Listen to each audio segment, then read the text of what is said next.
పెద్దపల్లి జిల్లా గోదావరిఖనిలో traffic ACP Venkateswarlu ఆదేశానుసారం traffic CA Ramesh Babu ఆధ్వర్యంలో స్థానిక జీఎం ఆఫీస్ మూలమలుపు వద్ద స్పెషల్ డ్రంక్ అండ్ డ్రైవ్ నిర్వహించారు। ఈ డ్రైవ్ లో 6 బైక్లు 2 ఆటోలు 8 మంది అదుపులోకి తీసుకున్నారు।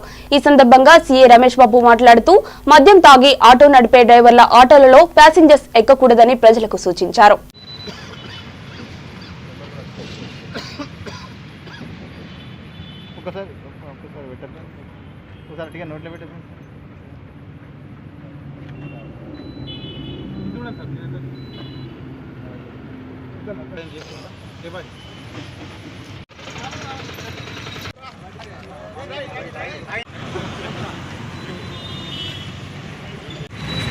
స్పెషల్ డ్రైవ్లో భాగంగా ఈరోజు డ్రంక్ డ్రైవ్ చేపట్టడం జరిగింది।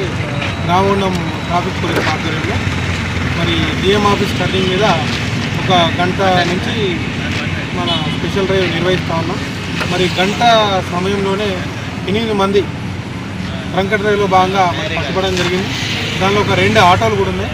2 ఆటోలు ఏ కండిషన్లో ఉన్నాయంటే ఆ ప్యాసింజర్లు ఎక్కించుకొని మరి ఆటో డ్రైవర్లు మరి తాగి ఆ ఫంక్షన్ పోయినా ఈ ఫంక్షన్ పోయినా అని చెప్పేసి ఫంక్షన్ల పేరిట తన బంధువుల్ని ఎక్కించుకొని మరి తాగి బండి నడపడం జరుగుతూ ఉంది।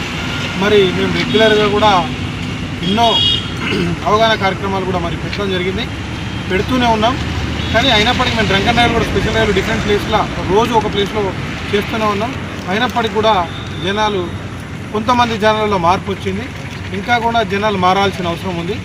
ఖచ్చితంగా ఎవరైతే ప్రయాణికులు ఉన్నారో ఆటోలలో ఎక్కే వాళ్ళు కూడా వ్యక్తికి ఏ కండిషన్లో ఉన్నాడు, అతను తాగి ఉన్నాడా మరి తాగిలేడా, తాగి ఉంటే మాత్రం ఎట్టి పరిస్థితుల్లో అటువంటి ఆటో ఎక్కకూడదని చెప్పేసి ఈ సందర్భంగా నేను సమస్త ప్రజానీకానికి తెలియజేస్తూ ఉన్నాను।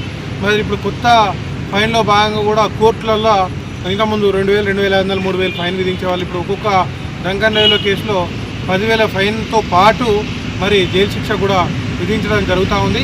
మరి దాన్ని చూసైనా అంటే అట్లనన్నా ఫైన్ పెంచితే జనాలు మారుతారేమని చెప్పేసి ప్రభుత్వం ఆలోచించి మరి ఫైన్లు పెంచడం జరిగింది। ఎందుకంటే రోజు యాక్సిడెంట్లు మోస్ట్ ఆఫ్ ది యాక్సిడెంట్లు మరి తాగి నడపడం వల్లనే జరుగుతున్నాయి। మరి ఇకనైనా ప్రతి ఒక్కరి లోపల ఈ తాగి బండి నడపకూడదని చెప్పేసి నేను ఈ సందర్భంగా తెలియజేస్తాను।